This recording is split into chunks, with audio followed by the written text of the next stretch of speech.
So first of all, congratulations on the film. It was very entertaining and definitely hilarious. Thank you. So you both co-wrote the film together. So what was the conversation like when writing this one? No, we're not doing that, Kiah. This is bullshit. Yes, we're not doing that. Yes, we are doing No! that. For 3.5 years. Yeah. But then we got it out of our system so that when we actually got to filming and making the movie, we were just like a well-oiled machine ready to rumble. Yeah, I mean, I guess we wanted to. We grew up watching films, you know, so like we're obsessed with films like Ghostbusters and Blade Runner and The Evil Dead and Pulp Fiction and stuff like that. So we sort of took all of our favourite films and just melded them all together and just made this weird sci-fi beast called Nekrotronic, you know?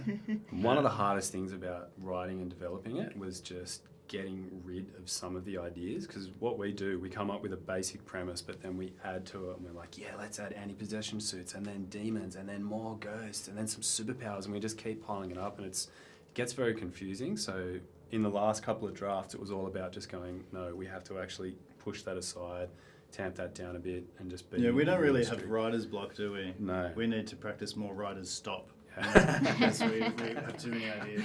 Yeah. That was a dad joke, mate. I've got a 4-month-old, so I'm practicing my dad jokes. Yeah. That's it. I like the angle of people being addicted to their phones and technology and the internet. So was technology always something you wanted to explore?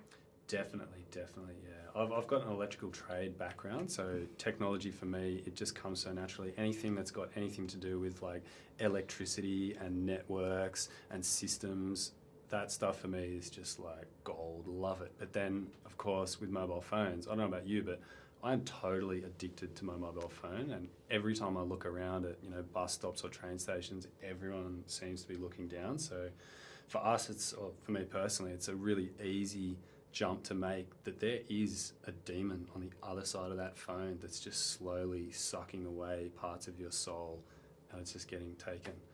But people being addicted to their devices is like, it's a real problem. Like, it's a real problem in society at the moment. And so we wanted to make a film that's a little bit societally conscious, you know? We want to inspire people to put their phones down. It is definitely something The to only think problem about. is we've made a film and now people are just going to watch the film on their phones. So like, we have done nothing. It's possible, yes. Mad Max was a major influence on your previous film. So what were some of your influences for this one? I reckon stylistically, we were sort of aiming for Blade Runner-esque kind of lighting styles, because we didn't actually have a lighting department for our first film, Wormwood. It was just basically turn up on set, throw some lights up, throw mud and blood. We just gave one of our mates a builder's light and he just held it there. And that Literally, was our that's lighting, how you know? we So shot. we wanted to make something that was beautiful. So Wormwood was made for like no money and it's rough as guts, it's all handheld. So stylistically, we really wanted to try and make something that, like Blade Runner is the most beautiful film ever made, and I really wanted to make something with a lot of neons and, you know, like beautiful tracking shots and, you know, just really nice, you know, the top end lenses and stuff. So it really meant a lot to us to make something that was photographically really beautiful and still retaining some of our crazy kind of psychotic genre bending stuff that we do. You know, we couldn't believe that we actually had a lighting department. I didn't even know what a focus puller was. I was like, what's your job? What do you do? What is that? You know, it's like probably one of the most important people on set, but that's fine. So, yeah, we learned a lot on this film. It was a big jump, wasn't it? Yeah. 100%. Yeah. Monica was outstanding in this film. So how did you pitch it to her?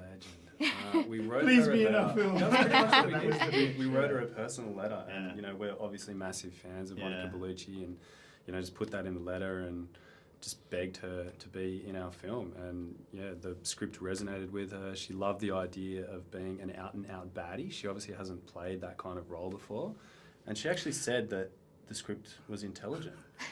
Yeah, I couldn't believe it. Yeah, she's the first and only person to ever say that. Yeah. I didn't think she'd read past the first page, because the first page is like, you know, a woman walks into a room and a goat explodes. And I was like, she's not going to, there's no way she is going to take this. But I think she was really interested in playing a character that was just totally unapologetically psychotic and funny, you know, at the same time. She's never really done that before. You know, she's done Bond and she's done, you know, Dracula and Melina and all these amazing, beautiful, wonderful performances. But she's never just played like just a crazy funny bad guy, you know. And she was really stoked to do that. So she laughed the whole time. She had a great time. And then we got to shotgun blast her out Through a window. Over a window. Yeah.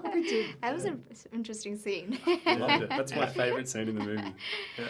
You once said that all the best villains are wonderful comedians. So does that apply to Monica?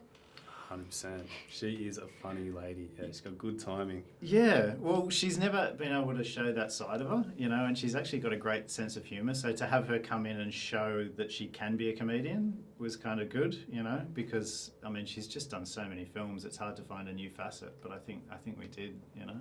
Yeah, it was really interesting to see her in that Bellucci, light. like you've never seen her before. Put that on the poster. Yeah, you know? yeah. And lastly, if the world were being taken over by demons, who's the one person you'd rely on to save you? I'm guessing your brothers. Probably this guy. I'd be like trying to summon Bruce Campbell, because Bruce Campbell, to me, is just the idea of the perfect man, because he's got shotgun, he's got chainsaw. Really? Yeah. Can I say a different answer? Yeah. Monica Bellucci. That is a good answer. Thank you so much for chatting Thank with you us. so Wishing much. all the best. Appreciate your Thank you time. very much.